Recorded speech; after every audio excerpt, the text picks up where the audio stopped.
अस्सलाम वालेकुम।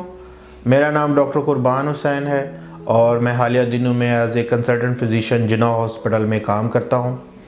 आज हम बात करेंगे शुगर की वजह से होने वाली बांझपन या सेक्सुअल डिसऑर्डर पे। बेसिकली जब आपकी शुगर ज़्यादा अरसे के लिए अनकंट्रोल रहती है तो शुगर का जो डायरेक्ट असर है आपकी शरीयानों पर, आपके दिल पर होता है, जिसके नतीजे में आपका ब्लड प्रेशर तेज़ होना शुरू हो जाता है। आपकी शरीयानों के अंदर चर्बी जमा होने की वजह से या कोलेस्ट्रॉल डिपॉजिट होने की वजह से जो ब्लड सप्लाई है आपके सेक्सुअल आर्गन को वो कम होना शुरू हो जाती है, जिसके नतीजे में आपकी जो वीकनेस है उसमें इजाफा होना शुरू हो जाता है। साथ ही साथ आपके जो सेक्सुअल आर्गन्स हैं उनकी नर्व सप्लाई जो होती है, जो नर्व्स जिन्हें हम नसें कहा जाता है, वो शुगर की वजह से बहुत ज़्यादा डैमेज होती हैं।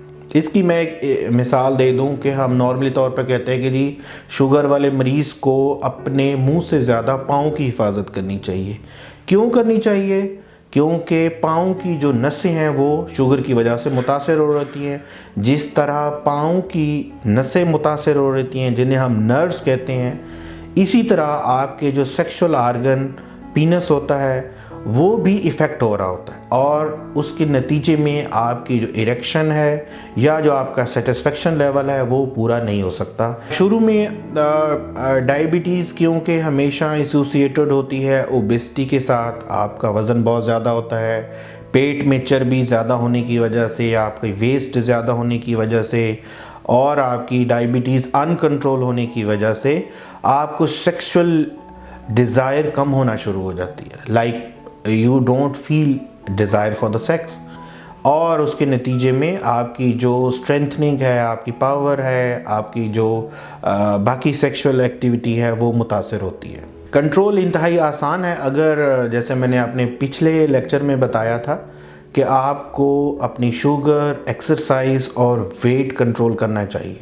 ताकि बाकी कॉम्प्लिकेशन के साथ साथ आपकी जो सेक्सुअल डिसफंक्शन है शुगर की वजह से वो कम से कम हो या बिल्कुल ना हो।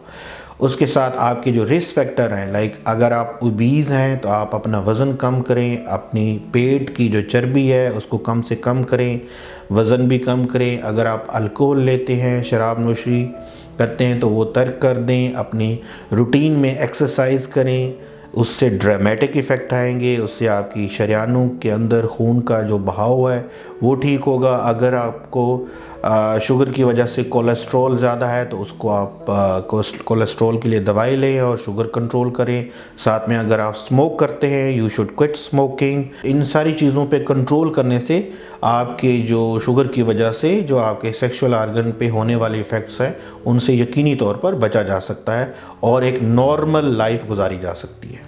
जी, इलाज के लिए मैं ये बताता चलूँ कि क्योंकि ये जो इशू है ये मल्टी डायमेंशनल होता है, इसमें सिंगल एक ट्रीटमेंट नहीं होती, आपकी कंप्लीट असेसमेंट होगी और पीछे अंडरलाइंग जो आपकी कॉज है उसको आइडेंटिफाई करना बहुत ज़रूरी है। तो आई वुड सजेस्ट कि आप अपने फिजिशियन के पास जाएं, उनसे अपनी कंप्लीट हिस्ट्री शेयर करें एंड एग्ज़ामिनेशन और लैब्स के बाद ही विल गाइड यू कि कहाँ पे एरर है, कहाँ पे इशू है और कहाँ पे उसको ठीक करने की ज़रूरत है।